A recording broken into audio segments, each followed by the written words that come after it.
My 5-year-old grandson calls me Nan.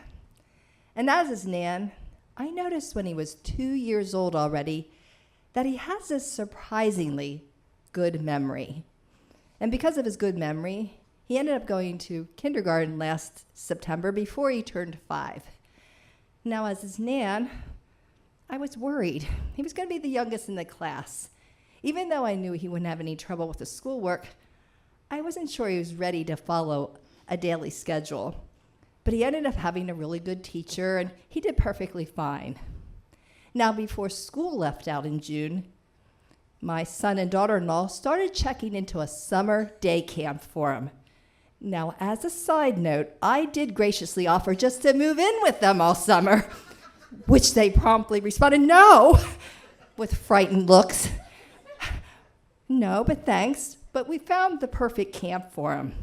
They said every morning at 9, they do music, and 10, they do water games, and 11, they do art, and every hour they have something scheduled, everything he loves to do. And they said the website, they brag. Every kid just loves our camp. Well, next summer, they're going to have to add a parentheses, except one kid. By the middle of the 3rd week already, my sweet, adorable 5-year-old grandson had enough of this regimented day camp. They did do everything he likes to do. The problem is they didn't actually do it when he wanted to do it. So he needed a break already, and he wasn't even 3 weeks in. And he requested to go to the camp that he knew would have no regimen at all. He wanted to go to Camp Nan. I told you he was smart, because he knew at Camp Nan you could do whatever you want, whenever you wanted. Now, when I got that text from my son, it was about a month ago, a Wednesday afternoon, he said, is it okay if I drive up with him tonight? We'll stay there tonight, tomorrow night. I'll work from your house tomorrow and the next day. And are you okay watching him 2 full days? Yes! Which I said faster than his, no, you can't live with us.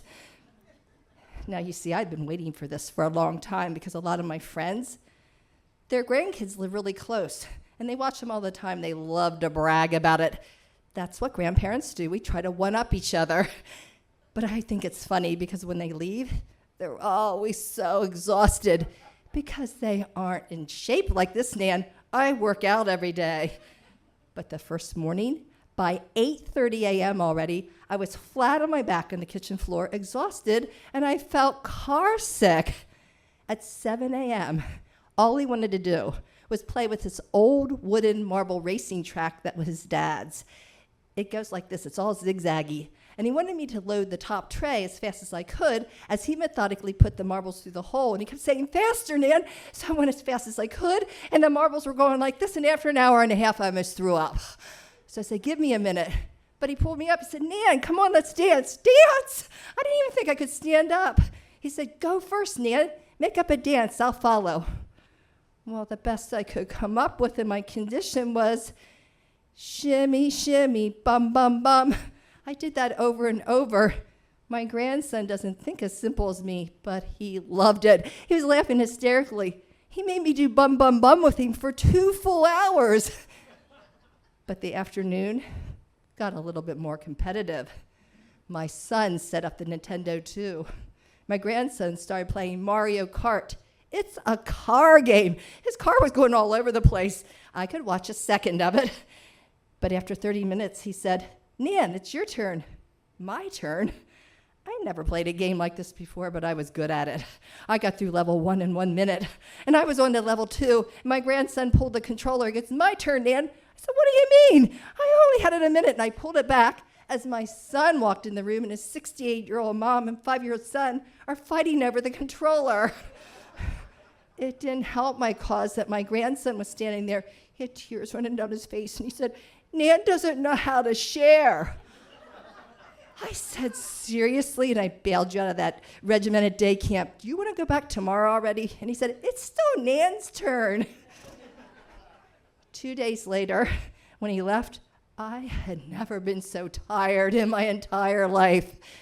Yes, lesson learned. A little bit more exhausting being a Nan than I thought. But I also learned what I always learn when I'm with him. There isn't anything I'd rather be than his Nan. which, by the way, I also learned from my 5-year-old grandson that Nan is a palindrome. I'm like, what? He goes, Nan, N-A-N, it reads the same forward as backward. I had to Google it. I said, how did you know that? He said, I just do. I saw it somewhere, and I can just remember things. I learned those 2 days how surprisingly good my 5-year-old grandson's memory actually is.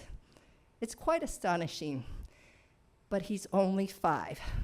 So I hope the lesson learned from me to my grandson, that if this ever becomes a little too much for him and he just needs to take a break, he can come to Camp Nan whenever he wants, even if it's to do a silly dance with me that ends in ba-bum, bum, bum. Thank you.